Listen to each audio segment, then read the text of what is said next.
మరో breaking news చూస్తున్నాం. కోయంబత్తూరులోని tea ఎస్టేట్లో చిన్నారిపై చిరుత దాడి చేసి ఎత్తుకెళ్లింది. నిన్నటి నుంచి చిన్నారి కోసం అధికారులు జరిపిన గాలింపు విషాదాంతంగా ముగిసింది. 24 గంటల గాలింపు తర్వాత ఛిద్రమైన చిన్నారి మృతదేహాన్ని గుర్తించారు అధికారులు.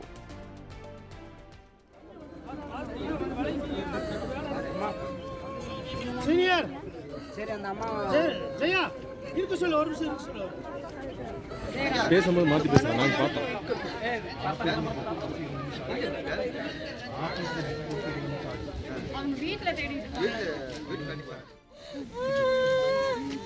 மேனேஜர் சார் சொல்லு.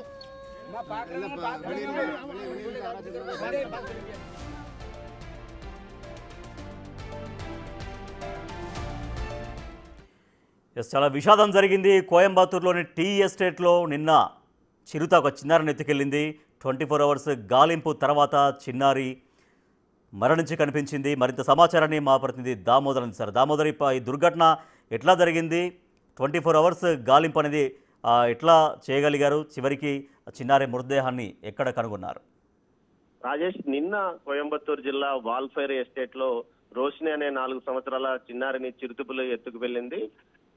అయితే అప్పటి నుంచి అటు ఫారెస్ట్ అధికారులు, పోలీసులు గాలింపు చర్యలు కొనసాగిస్తుండగా ఒక 4 గంటల తర్వాత వర్షము తీవ్ర స్థాయిలో రావడంతో గాలింపు చర్యలకు విఘాతం కలిగింది. తర్వాత నిన్న రాత్రి నుంచి ఈ రోజు మధ్యాహ్నం 12 గంటల వరకు గాలింపు చర్యలు కొనసాగించారు.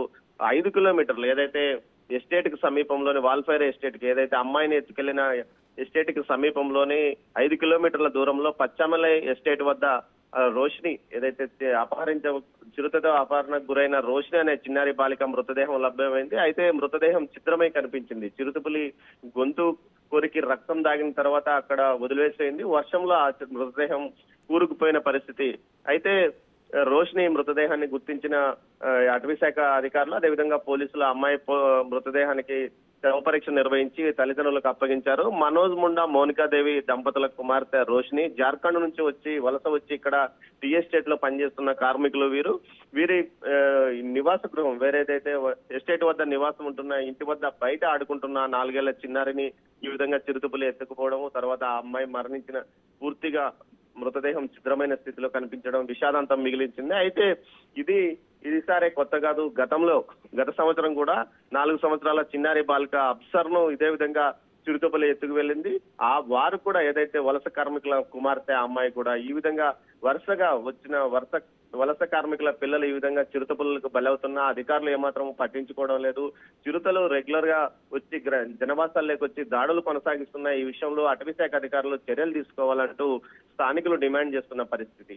ఏదైతే పులుల సంచారం ఎక్కువగా ఉంటుంది, అట్లా ఇటువంటి ప్రమాదాలు వరుసగా జరుగుతున్నాయని చెప్తున్నారు. సో అంటే అధికారులకు అసలు తెలుసా అక్కడ చిరుత పులుల సంచారం అక్కడికి ఎక్కువగా ఉంటుంది అని, లేదంటే ఇన్ఫర్మేషన్ లేదా ఉందానా? రాజేష్, దేశంలో అత్యధిక చిరుతపుల సంచారం ఉన్న ప్రాంతాల్లో కోయంబత్తూరు అటవీ ప్రాంతం కూడా కీలకమైనదిగా చెప్తారు.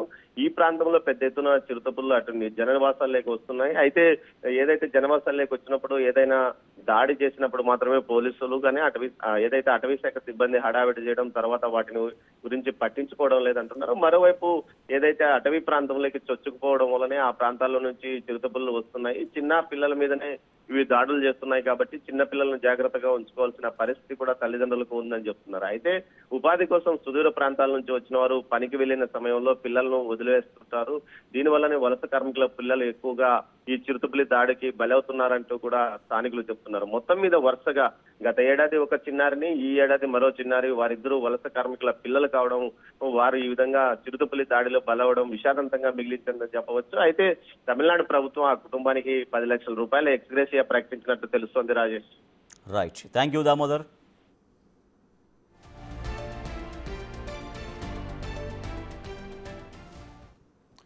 టీ ఎస్టేట్లో తన తల్లితో ఉన్న చిన్నారిపై ఒక్కసారిగా చిరుతపులి దాడి చేసింది. అటవీ ప్రాంతానికి సమీపంలో ఉండడంతో అక్కడ చిరుత సంచారం ఉందని అటవీ శాఖ అధికారులు చెబుతున్నారు. చిరుత దాడి సమాచారం అందుకున్న అటవీ శాఖ అధికారులు వెంటనే గాలింపు చర్యలు చేపట్టారు. డ్రోన్ కెమెరాల్ని సైతం రంగంలోకి దించారు.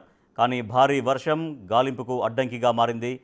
అప్పటికే చిన్నారిని చిరుత చంపేసింది. ప్రస్తుతం చిన్నారిని చంపిన చిరుతను గుర్తించి గాలింపు కొనసాగిస్తున్న అటవీ శాఖ అధికారులు. ಆಫೀಸ್ ಬೇರೆ ಹೋಗ್ತಾರೆ ಈಗ ಬಿಡಲ್ಲ ಆ ಬಚ್ಚಮಳ ಬೇರೆ ಹೋಗ್ತಾನೆ ಬ್ಯಾಂಕ್ ಕೇಟಾಗ